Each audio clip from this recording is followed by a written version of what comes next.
ओम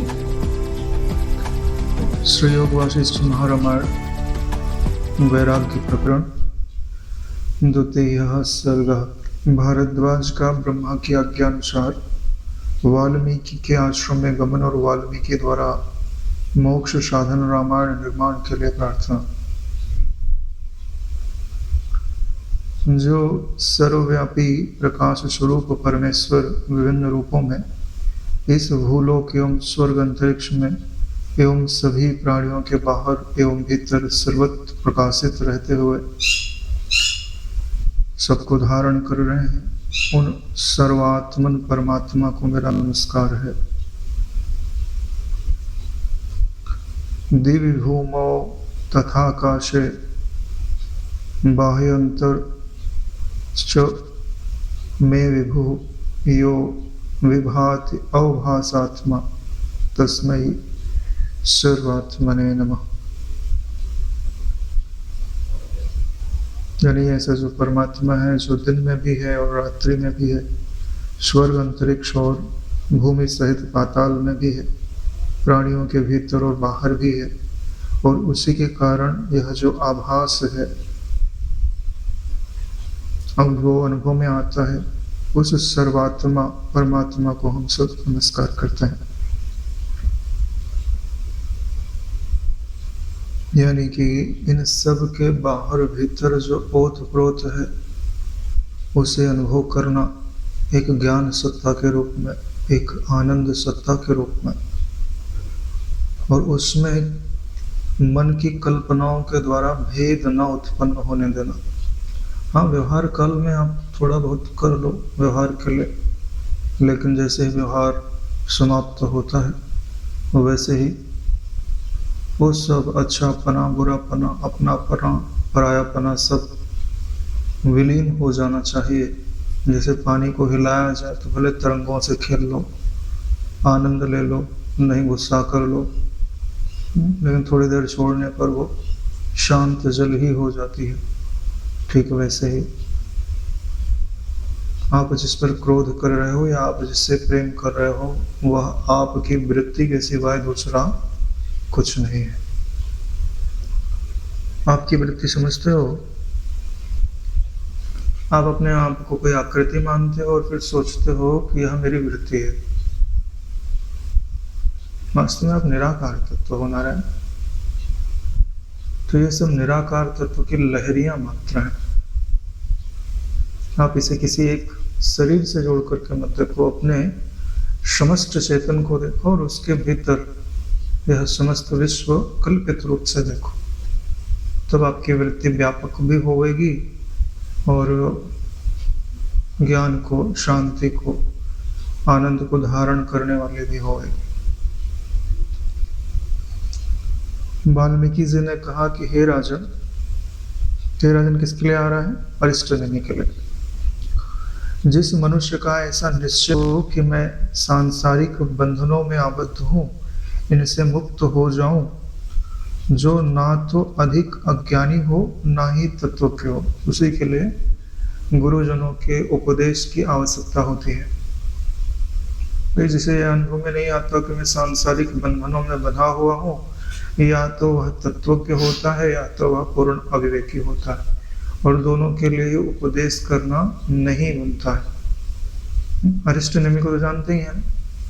हाँ, जो गंधमादन पर्वत पर अपना राज्य पुत्र आदि को देख करके वहां तप कर रहे थे, और जब उनके तप से प्रसन्न होकर इंद्र ने देवदूत को वहां उन्हें लाने के लिए सब सिद्धा आदि के सहित, अप्सरा आदि के सहित भेजा था, तो अरिष्ट नेमि ने उनसे पूछा कि भाई वहाँ क्या गुण है और क्या दोष है, वहाँ बताइए तो मैं उसकी परीक्षा करके निर्णय करूं। तो उन्होंने वहाँ बताया कि भाई पुण्य जब तक है तभी तक स्वर्ग रहता है, सबसे बड़ी कमी तो यही है, और वहाँ पर भी उत्तम, मध्यम और कनिष्ठ पुण्य करने वालों को उत्तम, मध्यम और कनिष्ठ सुविधाएं प्राप्त हुआ करती हैं।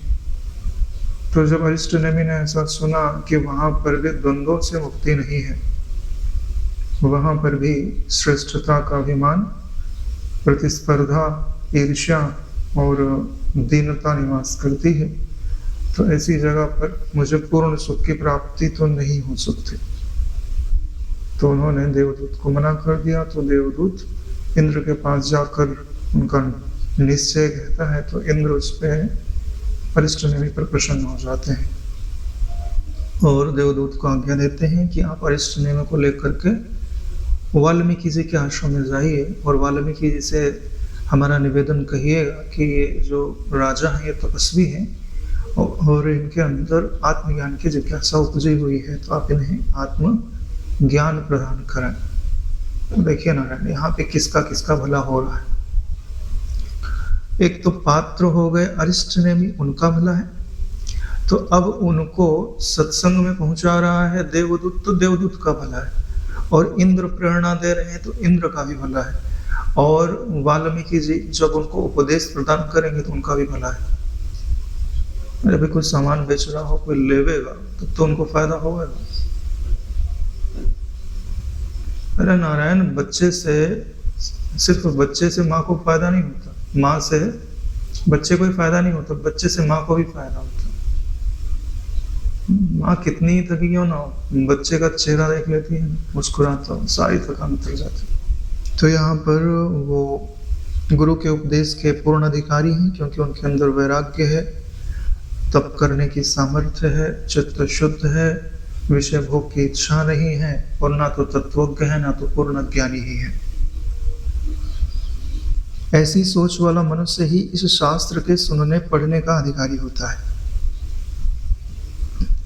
मध्यम वाला जो एकदम नीचे है वो भी नहीं, और जो निधिध्यासन करके ज्ञान निवर्तक ब्रह्माकार वृत्ति बना चुका, अब उसको आवश्यकता ही नहीं, वो पढ़े तो उसका मनोरंजन मात्र है।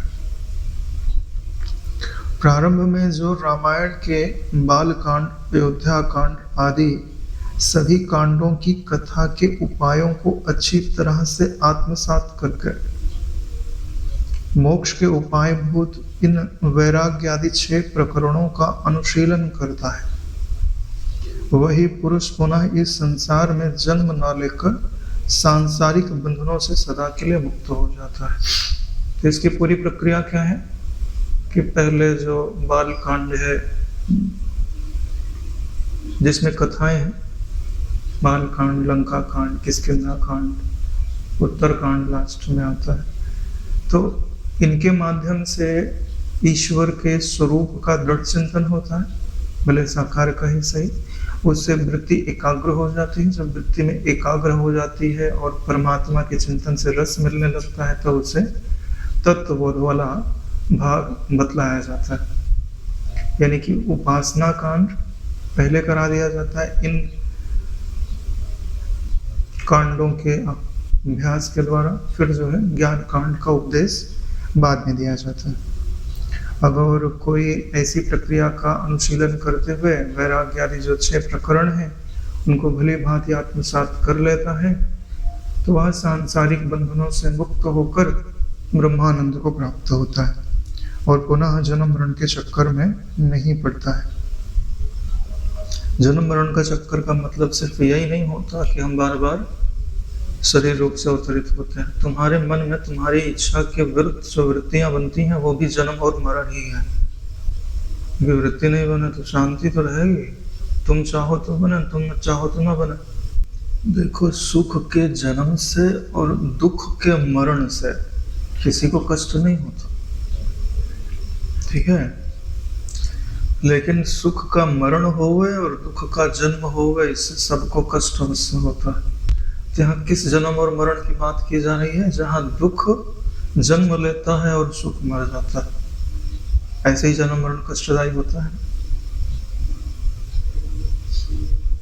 और जब सुख जन्म ले और दुख मृत्यु को प्राप्त हो जाए, तो ये कौन सा जन्म होता? अज्ञान निवर्तक ब्रह्माकार व्यक्ति का जन्म होता। उसके सिवाय ऐसी सामर्थ्य किसी में नहीं। हे रिपुमर्दन करने वाले राजन, इस रामायण में 4 खंड हैं, जिसमें प्रथम एवं द्वितीय पूर्व खंड, तृतीय एवं चतुर्थ उत्तर खंड है। इसमें राग द्वेष आदि रोगों के निवारणार्थ श्री राम की कथा रूपी महान वन कहे गए। यह रामायण पूर्व मीमांसा स्थानीय जीवन यज्ञ है और उत्तर मीमांसा के सदृश उत्तरकांड है। यानी कि पूर्व मीमांसा में आपके अंतःकरण की शुद्धि होती है और उत्तर मीमांसा में या उत्तरकांड में आपको ज्ञान की प्राप्ति होती है। इस रामायण के 7 कांडों की रचना कर सर्वप्रथम हमने एकाग्रचित्त होकर अपने विनीत बुद्धिमान जिज्ञासु शिष्य भारद्वाज को वैसे ही दिया था जैसे अरथी को सागर ने मणि दी थी। यानी अब वाल्मीकि जी को याद आ रहा है कि सबसे पहले कथा मैंने किसको सुनाई है? बोले भारद्वाज को सुनाई है। और बोले ठीक है, वैसे ही सुनाई है जैसे कोई मांगने वाला होवे और सागर उस पर प्रसन्न होकर के उसे मणि प्रदान करता है। तदुपरांत इस कथा को धीमान भरद्वाज ने मुझसे जानकर सुमेरु स्थित गहन वन में ब्रह्मा जी के समक्ष वर्णन किया था।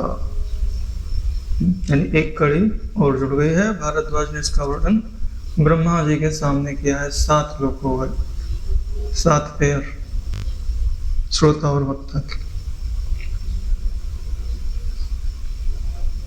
ऐसी पेयर तो ना जाने कितनी होगी।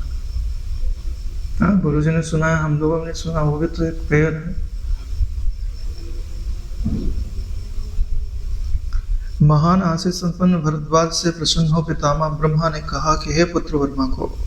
भरद्वाज बोले, हे भगवान, आप तो भूत भविष्य के स्वामी हैं। यह मानव समुदाय जिस प्रकार से अपने अपने समस्त दुखों से मुक्ति पा सके वही वर मुझे रुचिकर है। अतः इसी वर को आप प्रदान करने की कृपा कीजिए। यानी सर भरद्वाज ने ब्रह्मा जी को अपने गुरु जी के द्वारा यानी वाल्मीकि जी द्वारा बताया गया जो रामायण है वो सुनाया तो ब्रह्मा जी प्रसन्न हो गए।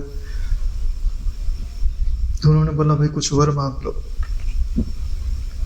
तो भरद्वाज तो भैया तपस्वी, अपने लिए क्या मांगा?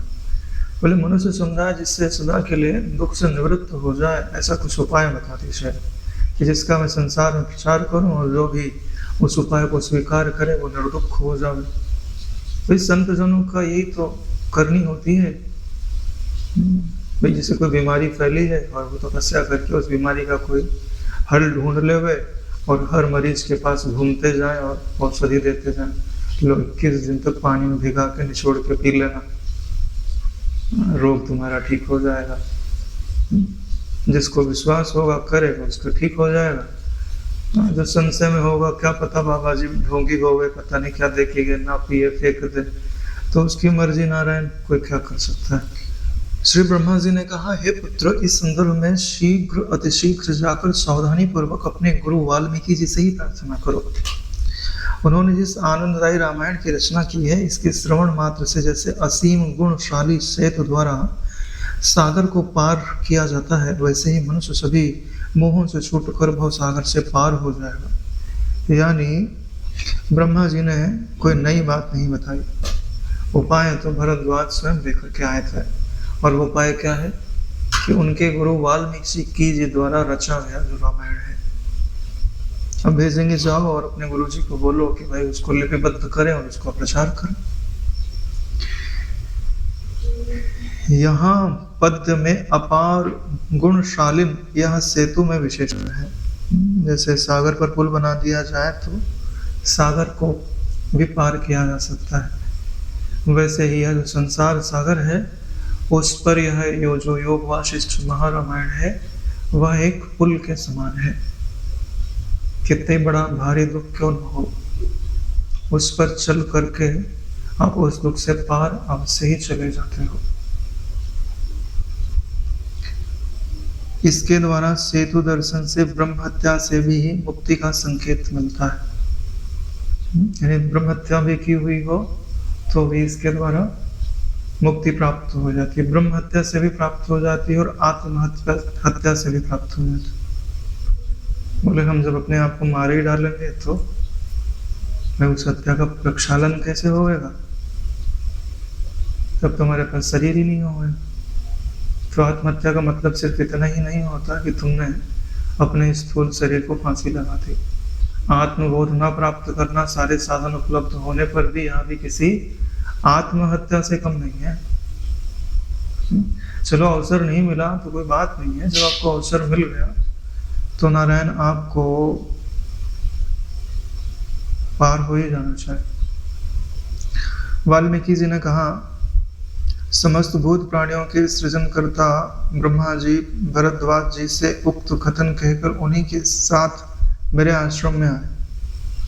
क्या बात, यानी कुछ ज्यादा ही प्रसन्न हो गए ब्रह्मा जी, सिर्फ कह के भरद्वाज को छोड़ नहीं दिया। उन्होंने सोचा होगा क्या पता इनके गुरु जी माने चाहे न माने, हम साथ में चलते हैं तो ज्यादा ही वजन पड़ जाएगा।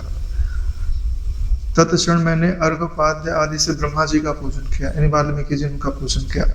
समस्त प्राणियों के हित में तत्पर महान आशय संपन्न ब्रह्मा जी ने मुझसे कहा, ब्रह्मा जी क्या कहते हैं कि हे श्रेष्ठ मुने, श्री राम के स्वभाव एवं स्वरूप का उत्तम वर्णन करने वाले इस निर्दोष रामायण की रचना का शुभारंभ करके जब तक इस महान ग्रंथ की समाप्ति न हो जाए तब तक आपके हृदय में चाहे कितना ही उद्वेग क्यों न हो, यह कार्य आप करते ही रहिएगा। भाई वाल्मीकि जी ने सुनाया तो उसमें तत्वज्ञ तो होंगे वाल्मीकि जी ने, मानते तुम्हें ना ऐसा, तो यानी अंतःकरण का कोई भरोसा नहीं है कि तत्व ज्ञान होने के पश्चात भी वो किसी भी चीज से उब सकता है। अरे भगवत घाट है ना, प्रमाण तुम उब सकता है नारायण। हाँ, अपने गुरु जी ने डीसा में सत्संग कर रहे थे, महाराज त्यागी का क्या लक्षण होता है, ठीक है, त्यागी का क्या लक्षण होता है, 2 बार हो गया, तीसरी बार त्यागी का क्या लक्षण होता है ना। जितना सामान था वहां का सब वही रखा, कुर्ता भी उतार के वहीं पे रखा, बोले ये लक्षण होता है त्यागी का, हरिओम, चल रही है, नहीं है दोबारा तो नहीं है। हाँ, अब पूछते रहो तुम त्यागी का क्या लक्षण होता है, होता है वो द्वैत की नहीं होता है, पत्थर नहीं होते, हृदय होता है, और सबसे सेंसिटिव हृदय ब्रह्मज्ञानी का ही होता है। छोटी सी छोटी बात भी उनको अनुभूत में आती है, छोटी सी छोटी बात की भी फील आती है। जैसे तुम लोगों को लगता है ना पत्थर है, नहीं पत्थर नहीं है, उपेक्षा कर रहे तुम्हारी, पत्थर नहीं है। जितना तुमको अनुभव में नहीं आता उससे 100 गुना उनको अनुभव में आता है कि हमारे लिए प्रेम रखता है कि द्वेष रखता है, तुरंत पकड़ में आ जाता, तुरंत पहचान में आ जाता। हाँ, वो प्रभाव नहीं पड़ रहा है क्योंकि वो उस तरफ महत्व नहीं दे रहा, क्योंकि सबसे कोमल हृदय होता है, जो चीज कोमल होती है उसी में तरंगें ज्यादा बनती है। पानी कोमल है ना पृथ्वी से, इसलिए उसमें तरंग बनती है। कोई ऐसा द्रव हो है ना जिसकी श्यानता पानी से भी कम हो तो वो और जल्दी हिलेगा। बोले ऐसा तो हमने कोई द्रव देखा ही नहीं, ये हवा, अरे इसकी श्यानता पानी से कम होती है, विस्कोसिटी, जब पढ़ा होगा फिजिक्स उनको पता हो, तभी तो गति आ गई ना इसके अंदर। पानी को फूको हाँ तो नहीं जाएगा। आज समझ में आ रही है? तो यानी उनको कह रहे हैं कि आप रामायण की रचना करिए, उसी से सबका कल्याण होगा, और जब तक वह समाप्त हो तब तक आपके हृदय में चाहे कुछ भी उपजे उस तरफ महत्व मत दीजिएगा, इसको पूरा कीजिए। और ऐसा करना पड़ता है। अब गुरुजन बोल देते हैं तो करना ही पड़ता है।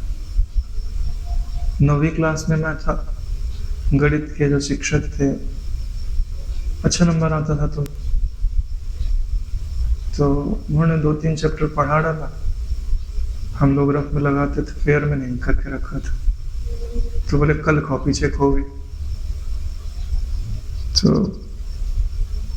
हमारा तो पूरा नहीं था, लेकिन हम पढ़ने में अच्छे थे, तो हमने बोल दिया सर कॉपी भूल गए, लिखा उखा नहीं था। बोले ठीक है, अगर कल नहीं दिखाया तो फिर समझ लेना। अब क्या है, अपनी रिपुटेशन है ना, ठीक। तो 4 बजे स्कूल से छूटते थे तो 10-12 किलोमीटर साइकिल चला के जाना, तो 5 बज जाते थे।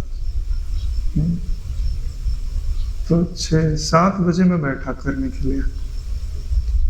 अब रेपुटेशन का सवाल है, इज्जत का सवाल है, तो रात को 4 बजे तक लगातार लिखा। क्यों? क्योंकि कल दिखाना है।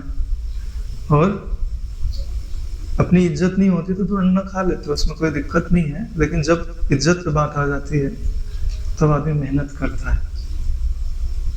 और जब अगले दिन कॉपी चेक कराया तो उन्होंने बोला कि कल 2 डंडे पड़े भी थे, बोले कल तुमको नाहक में मारा, लेकिन हमारा हृदय तो पता है कि पड़ी तो सच में ही पड़ी है, लेकिन जो एक हृदय में बात यह उठती है कि नहीं, ये मुझे ऐसा नहीं देखते तो मुझे ऐसा नहीं होना चाहिए, जो उनके हृदय का विश्वास है वो हम तोड़ना नहीं चाहते।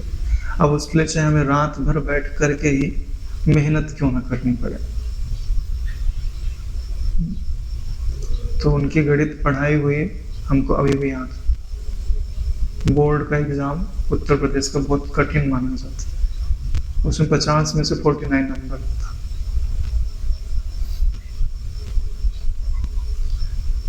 तो ये सारी चीजें मैं इसलिए बता रहा हूं क्योंकि जब कोई प्रेम के वश होकर के कोई कार्य करने में लगता है तो वह जितना अच्छा रिजल्ट देता है, जितना अच्छा कमिट होता है, उतना भय के कारण कमिट नहीं होता। प्रेम है ना, जैसे एक नाथ जी वही खाते में एक पाई की भूल ढूंढ रहे, उन्होंने पता भी नहीं चला कि कब सुबह होने को आई है। क्यों? कमिटेड है ना। तो गुरु का प्रेम प्राप्त होता है, किसी का भी प्रेम प्राप्त होता है।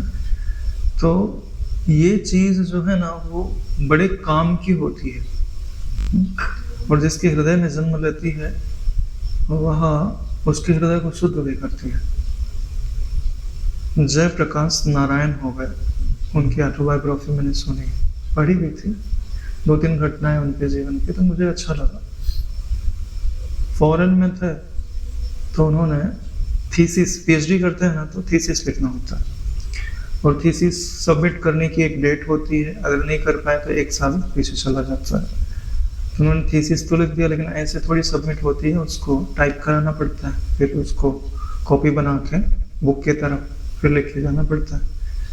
तो उन्होंने देखा कि कल सबमिट करना है और 150-200 पेज पड़े हुए, और उधर तो बहुत ठंड पड़ती है। तो उनकी मित्र थी एक, शायद उनको थोड़ा बहुत पसंद भी करती थी। तो उन्होंने बोला, बोले लग रहा है मेरा 1 साल खराब हो जाएगा। बोले क्या करना है? बोले ये है, कल मुझे सबमिट करना है, अब तो कोई जुगाड़ नहीं। बोले कोई बात नहीं, लाओ मैं देखती हूँ। तो उसने रात भर टाइप किया बैठ के, और इतनी ठंड थी कि टाइप करते करते ये पूरा ब्लड जम गया, तो उसने टेप मारा उंगलियों में चारों तरफ। सुबह तक उंगलियां यहाँ पूरी काली पड़ गई थी, उसने कंप्लीट करके दे दिया। उसको पता होता गया है ना कि हम लोग, चलो आत्मज्ञान है वो बात बहुत बड़ी बात है, लेकिन जब एक हृदय में एक सरल भावना भी होती है ना, तो भी एक व्यक्ति की खुशी के लिए आदमी क्या नहीं करने को राजी हो जाता।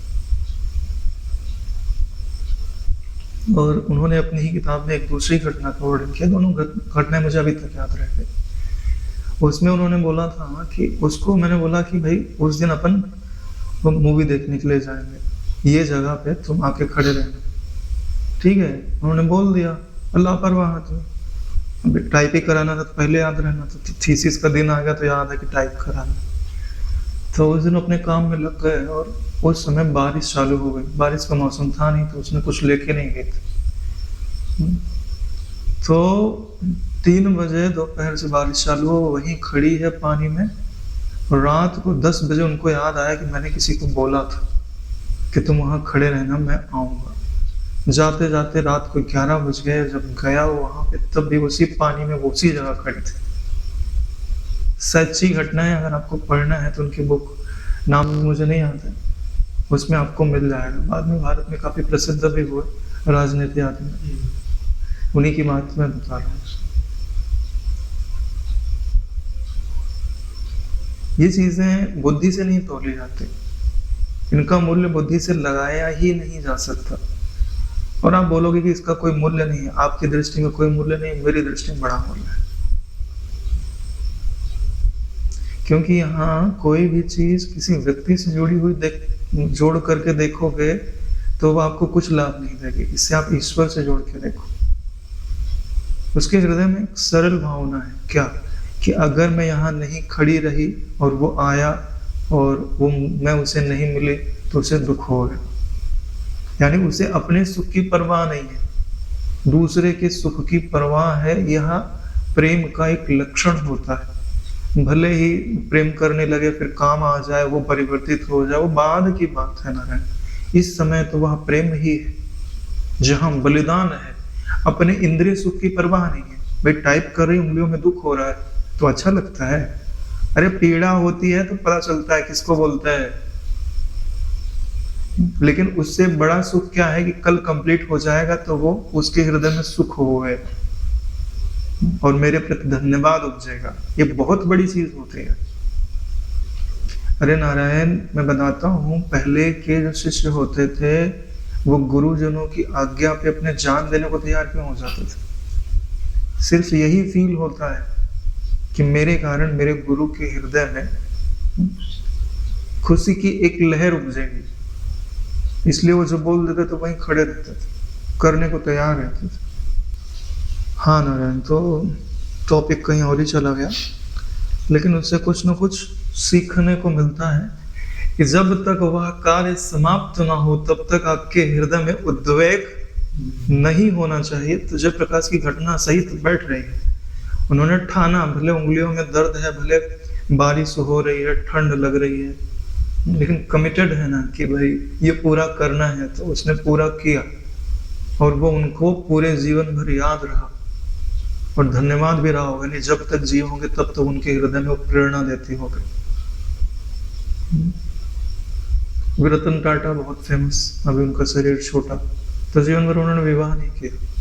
क्यों नहीं किया? क्योंकि फॉरेन की कोई लड़की थी, पसंद करते थे, लेकिन उन्होंने बोला कि नहीं, हम भारत में तुम्हारा विवाह नहीं कराएंगे। उसका विवाह उसके लोगों ने कहीं और करा दिया, तो उन्होंने फिर उसके बाद विवाह नहीं किया। उन्होंने बोलते हैं कि पूरे जीवन में 11 लाख करोड़ रुपए उन्होंने डोनेशन में दिए। 11 लाख करोड़ किसको बोलता है? अभी बॉम्बे में चले जाइए तो टाटा मेमोरियल कैंसर हॉस्पिटल, कितने लोगों का इलाज होता है, कितने लोगों को जीवन मिलता है। जीवन होवे तो ऐसा होवे कि भाई आपके कारण दूसरों को सुख मिले, वही तो जीवन होता है। जैसे गुरु जी के कारण कितने लोगों को आत्मज्ञान की तरफ चल रहे हैं, समझ मिल रही है, मुक्ति का मार्ग खुल रहा है, वही तो जीवन है। और क्या जीवन है? चाहे प्रकट होवे चाहे अप्रकट होवे, जीवन तो इसी को जीवन बोलता है, जिसके कारण आपका जो जीवन है वो सबके काम होगा। बड़ी दृष्टिकोण, व्यष्टि के लिए नहीं, समष्टि के लिए जीना चाहिए। और आत्मबोध में सबसे पहले यह समझ लेना चाहिए कि व्यष्टि क्या है, समष्टि क्या है, फिर वह तुम्हारा स्वभाव हो जाएगा। तुम्हें अहंकार युक्त करना नहीं पड़ेगा, अहंकार युक्त देना नहीं पड़ेगा, देना तुम्हारा स्वभाव हो जाएगा। जैसे धरती 1 दाना लेती है, 100 दाना 500 दाना करके देती है, स्वभाव है उसका। ऐसे ही जो तुमको प्रेम की एक भावना देगा, आपको आपके द्वारा उसको ऐसा लगेगा कि मुझे 1000 गुना प्रेम इनसे प्राप्त हो रहा है। जो ईश्वर को कुछ थोड़ा सा देता है तो उसके पास वो चीज 1000 गुना बढ़ जाती है। वाल्मीकि जी से कहा जा रहा है कि भाई ये ज्ञान आप दो, तो वाल्मीकि जी के पास तो कितना बढ़ गया होगा नारायण। तो वही बात यहाँ इस श्लोक से हमें समझ में आ रही है। इसका अनुशीलन करते रहने से यह संपूर्ण जगत इन घोर सांसारिक क्लेशों से शीघ्र ही नौका द्वारा सागर के सदृश पार हो जाता है।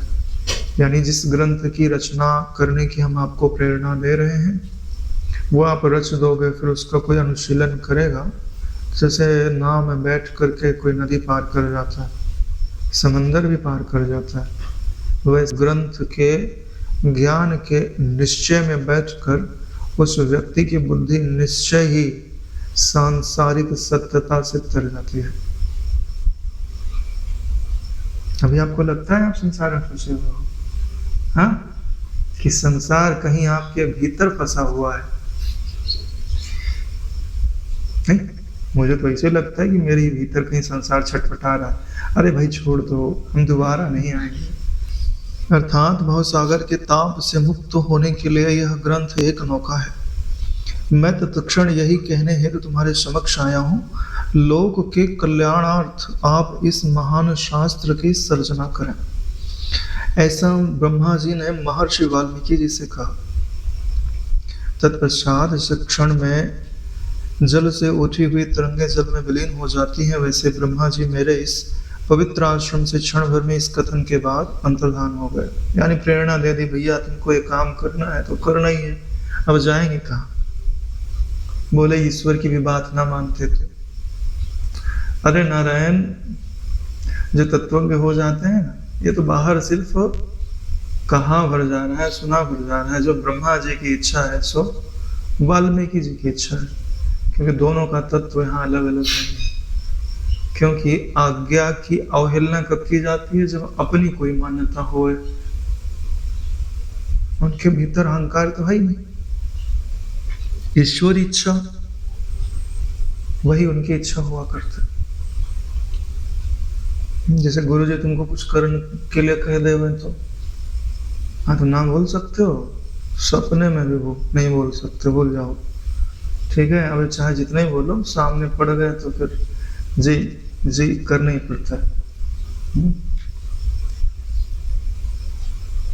जैसे सूरज के सामने अंधेरा नहीं होता ना, ऐसे ही अगर आप अपने गुरु का सम्मान करते हैं, उनसे प्रेम करते हैं, तो उनके सामने जाने पर फिर मनमानी नहीं होते, नहीं होते। हाँ, जब तुम विमुख हो जाओ उसकी बात अलग।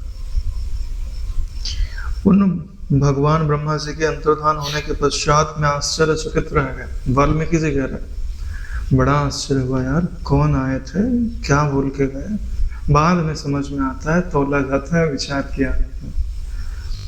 तदनंतर मैंने स्थिर चित्त होकर भारद्वाज जी से पूछा। क्या बात है, अपने शिष्य को जी लोग करके बोल रहे हैं। भारद्वाज जी से पूछा, बोलो क्यों? अरे भारद्वाज जी ब्रह्मा जी को लेकर के आए थे। हे भारद्वाज जी, ब्रह्मा जी ने ये कौन सी बातें कही, मुझसे शीघ्र बतलाओ।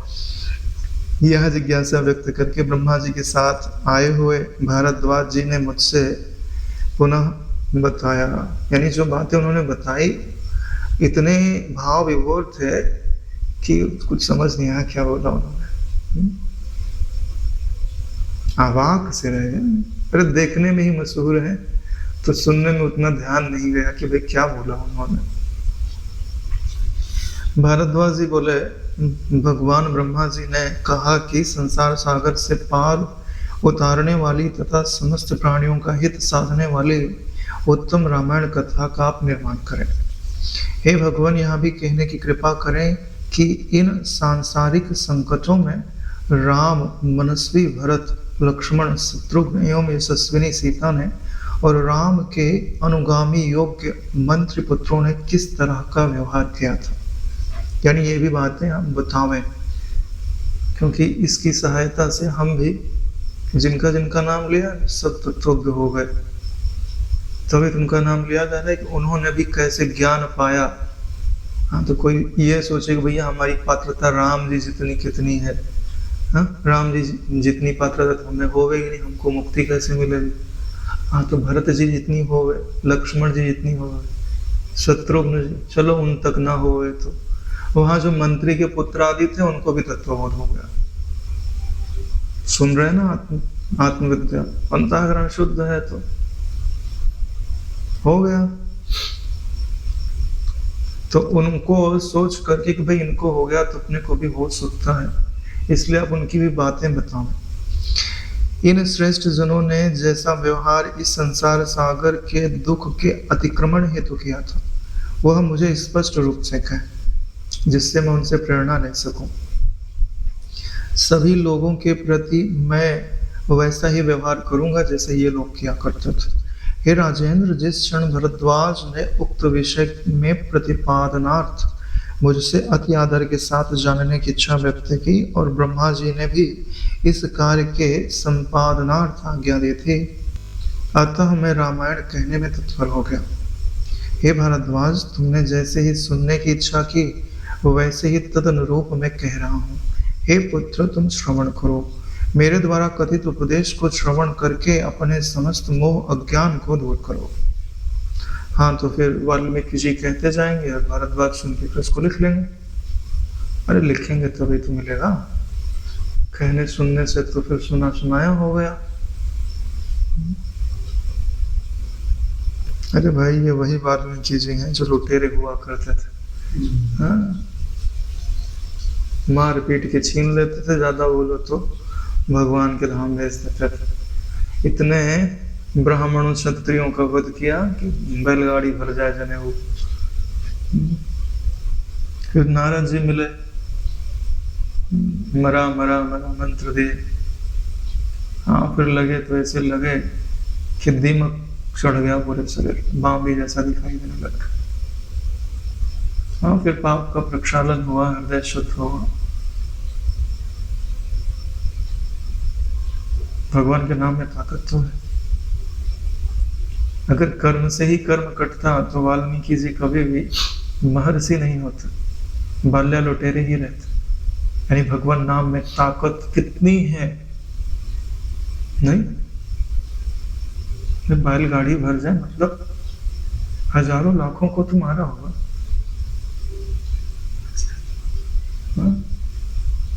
हजारों को तो मारा होगा। ये एक बैलगाड़ी में तो बहुत जने हुआ जाएंगे। क्यों?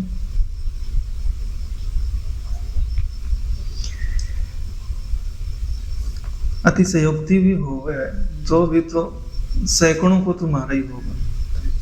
ठीक है।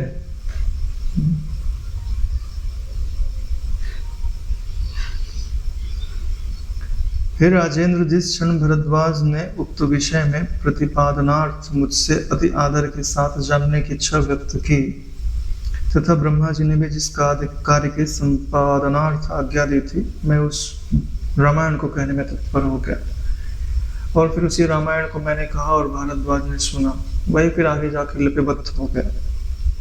हे प्राज्ञ भरद्वाज, तुम सभी के साथ वैसा ही सुख देने वाला व्यवहार करो जैसे कि आनंद स्वरूप वाले कमल नयन श्री राम ने संपूर्ण जगत में आसक्ति की भावना का परित्याग करके रहते हुए व्यवहार किया। तो जैसे राम जी व्यवहार किया करते थे अपनी प्रजा के साथ, अपने स्वजनों के साथ, अपने शत्रु के साथ। भगवान किसी का हित नहीं चाहते, आप भी वैसा ही व्यवहार करो। महामनस्वी लक्ष्मण, भरत, शत्रुघ्न, कौशल्या, सुमित्रा, सीता, महाराज दशरथ, श्री राम के सखा, कृतास्त्र और अविरोध, पुरोहित, वशिष्ठ, वासुदेव, अन्य 8 मंत्रीगण आदि सभी परम श्रेष्ठ ज्ञान को पा गए। क्या बात है! कैकेयी का नाम नहीं है, दशरथ जी का तो नाम है ना। बाद में हुआ होगा स्पेशल। श्री रामचंद्र जी के कितने मंत्री थे भाई? 8। दृष्टि, जयंत, भास, सत्य, विजय, विभीषण, सुषेण, इंद्रियजित, हनुमान, ये 8 मंत्री कहे गए। विभीषण तो चिरंजीवी है, हनुमान जी भी चिरंजीवी है। ये सभी समदर्शी थे, यानी तत्व के थे। राग द्वेष से रहित चित्त, जीवन मुक्त महान आत्माएं प्रारब्ध कर्मों का अनुवर्तन करते हुए जिस प्रकार स्रोत स्मार्त कर्मानुसार यज्ञ अनुष्ठान एवं दान ग्रहण करते हुए जीवन यापन हेतु भोजन करती रहती है। क्या भोजन करती थी? यानी जिनका भी नाम लिया गया है, ये सब जीवन मुक्त महात्मा जन थे और ये प्रारब्ध कर्म के अनुसार ये वर्तते थे, इनकी कोई अपनी दृढ़ इच्छा नहीं थी। और जैसा श्रुति स्मृति आदि में यज्ञ अनुष्ठान दान आदि का व्यवहार कहा गया है वह वैसा किया करते थे। इसलिए हे भारद्वाज जी, आप भी ऐसा ही करने का प्रयास करिए। ऐसा ही बर्ताव व्यवहार यदि तुम भी करोगे तो संसार रूपी घोर संकट से अपने आप को मुक्त हुआ ही समझो। ऐसा करोगे तो मुक्त हुआ ही समझो, उसके बाद तुमको कोई बंधन नहीं होएगा। उदार हृदय एवं सत्वगुण संपन्न जो मनुष्य संसार रूपी अपार सागर में लीन रहते हुए भी यदि इस उत्कृष्ट कथा रूपी योग को प्राप्त कर लेता है तो उसे ना कभी शोक की प्राप्ति होती है, ना कभी दीनता का अनुभव करता है। कभी शोक नहीं होता, कभी दीनता भी नहीं होता। वह समस्त दुखों से रहित होकर नित्य तृप्त हो सुख पूर्वक जीवन निर्वाह करता है। नित्य तृप्त हो, समस्त दुखों से रहित हो, सुख पूर्वक जीवन निर्वाह करता है। तो ऐसा कौन सा व्यक्ति है जो सुख पूर्वक जीवन निर्वाह न करना चाहता हो? सभी चाहते हैं,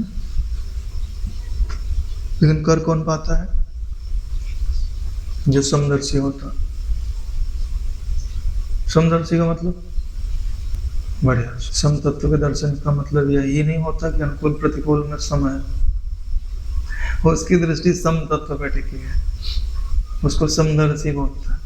ज्यादातर लोग समत्व योग का क्या मतलब समझते हैं?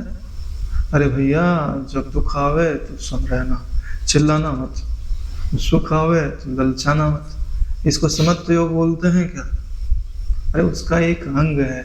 समत्व योग का मतलब होता है जो सम तत्व है वही मैं हूं, ये कंटिन्यू अनुभूति रहे, बाहर भीतर जो एक एज इट इज है ना, एक ज्ञान मात्र तत्व है, आकाशवत व्याप्त चिदाकाश, वही मैं हूं।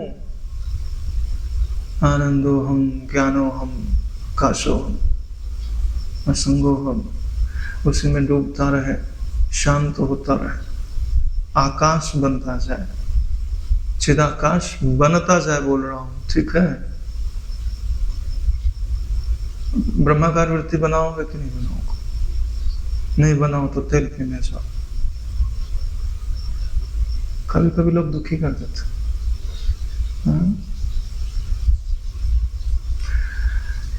हाँ, एक भाई ने पूछा कि भैया ज्ञान तो समझ में आता है, ये विज्ञान में कैसे परिणत होगा? ठीक है, तो क्या उपाय होता?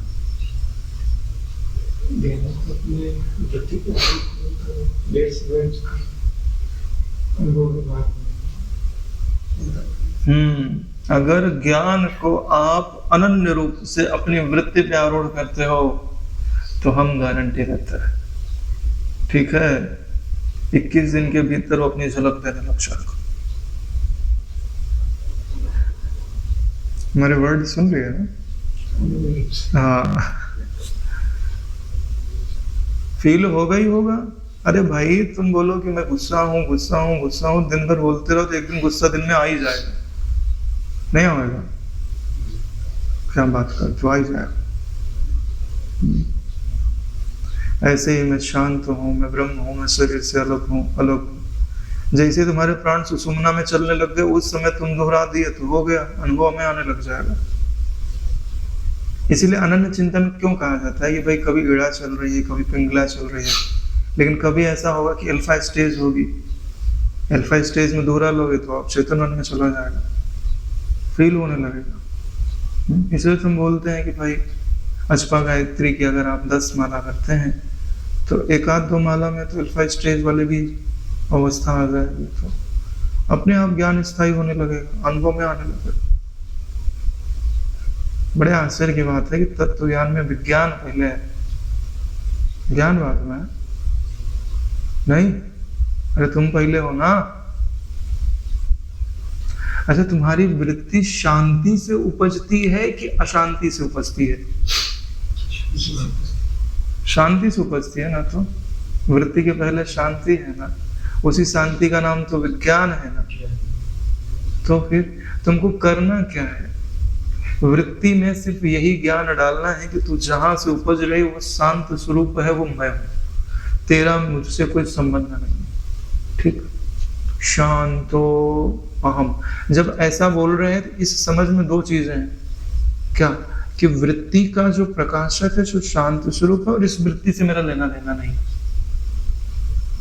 ज्ञान में यही इसी चीज का उपयोग किया जाता है, और योग में वृत्ति को पकड़ा जाता है और जबरदस्ती उसको बिठा दिया जाता है। ज्ञान में उसको छोड़ दिया जाता है और क्या बोला जाता है, ना तू मैं ना तू मेरी, ठीक है, तू कल्पित है, तेरा कोई माता पिता नहीं है, तू ब्रह्म मात्र है। इसी निश्चय के बल पे उसे छोड़ दिया जाता है। तो जाएगी कहाँ, तुम्हें तो देखने वाले, तुम देखोगे नहीं तो दिखेगी नहीं।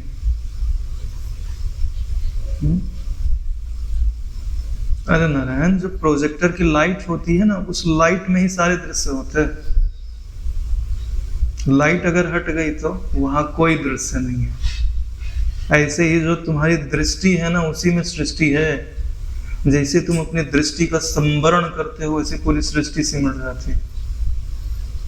उसके संवरण करने का तरीका, पहला स्टेज क्या है, यह न मैं हूं, यह ना मेरा।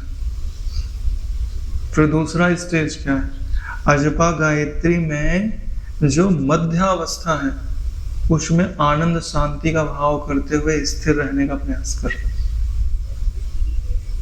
तीसरा जो स्टेज है वो अपने आप होती है, उसे करना नहीं पड़ता, वो घटित होती है। दो में करना होता है, तीसरे में होना होता है। क्या जागृत हो गया, इतना ही है, ठीक है। तो ज्ञान को विज्ञान बनाने के लिए क्या चाहिए, चलो ऐसे साधारण तरीके से समझ लेते। 1 घंटा अन्न में और प्राण में टाइम दे दो, 1 घंटा मनोमय में दे दो, 1 घंटा विज्ञान में दे दो। 3 घंटे हो गए क्या, 3 ही तो हुए, है ना। चलो सरल कर देते। 1 घंटा अन्न में और प्राण में, यानी आसन और प्राणायाम, ठीक। 1 घंटा मनोमय में, यानी जप कर के साथ साकार का ध्यान, चाहे प्रकाश का करो चाहे जो भी करो। और फिर 1 घंटा जो विज्ञान में है, विज्ञान में के साथ आनंद में मिला दो। यानी जो भी आप शास्त्र पढ़ते हैं, एक वाक्य पढ़ो, समझो और उसी में डूब जाओ, जब तक तुम डूबे रह सको। 3 घंटा हो गया। हाँ, फिर टाइम जो बाकी का मिलता है 1 घंटे का, तो अजपा गायत्री मिला था, उसमें ध्यान भी हो जाएगा, चिंतन भी हो जाएगा। तो अगर ये आप 4 घंटे निकालते हो पर डे, 4 घंटा ज्यादा हो गया क्या? अब यार किसी को अनुभव करना है विज्ञान का, तो 4 घंटा तो निकालना पड़ेगा, नहीं निकाल सकते। हाँ, तो तुम्हारी मर्जी, ठीक है। उसके लिए अपन कंडीशन क्यों डालें, जितनी तुम्हारी कैपेसिटी उतना ही तो टाइम लगेगा, धीरे धीरे चलोगे तो ज्यादा टाइम लगेगा। इतना कोई करे तो फील आनी चाहिए, आई थिंक विज्ञान में अनुभव होने लगेगा। नहीं, सहमत नहीं आप लोग? अरे भैया कितना कम कर दिया, वशिष्ठ जी ने 3-3 घंटा बोला है। 3 घंटा जप नहीं, 3 घंटा ध्यान, 3 घंटे शास्त्र का विचार और 3 घंटे ब्रह्मज्ञानी की सेवा, इतना बोला हुआ है ना, हमने तो कम कर दिया।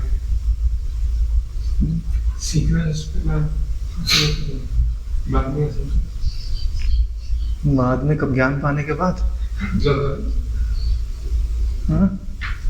कभी भी करो, ऐसा नहीं बोल रहा हूँ कि तुम सुबह 3 बजे उठ के अन्नमय कोष के लिए लगे हुए हो। मतलब जब भी करना है उसको आपको रखना है, लेकिन उसको महत्व देना पड़ेगा। ऐसा नहीं कि आप अन्न में और प्राण में को छोड़ दिया और शरीर लथड़ गया और फिर बाद में आके बोल रहे हो कि हमसे ठीक से बैठा नहीं जा रहा है, लेकिन हम जो है खूब योग वशिष्ठ पढ़ते हैं, घंटों घंटों पढ़ते रहते हैं।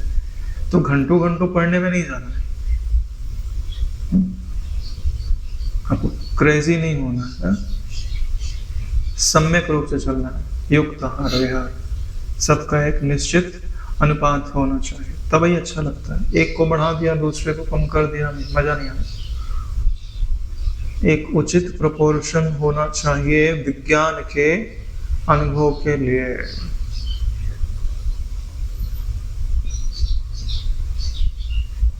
तो कमी है ना। और जब अच्छे से आसन प्राणायाम करेगा तो 1 घंटा तो बहुत होगा। हाँ, कोई दिक्कत नहीं है, वो तो हमने बता दिया। अब उसका क्रम आपको बिठाना है, जिसकी जैसी रुचि होती है, जैसा समय मिला। ठीक है नारायण। तो ये द्वितीय सर्ग वैराग्य प्रकरण का आज ही पूरा होता है। आज ही विश्राम करता है। ओम कायेन वाचा मनसेन्द्रियर्वा करोमि यद्यत् सकलं परस्मै श्री सद्गुरुवे समर्पयामि। ओम सहनावतु सहनौ भुनक्तु वीर्यं करवावहै तेजस्विनावधीतमस्तु मा विद्विषावहै। ओम शांति शांति शांति। श्री सद्गुरुदेव भगवान की जय।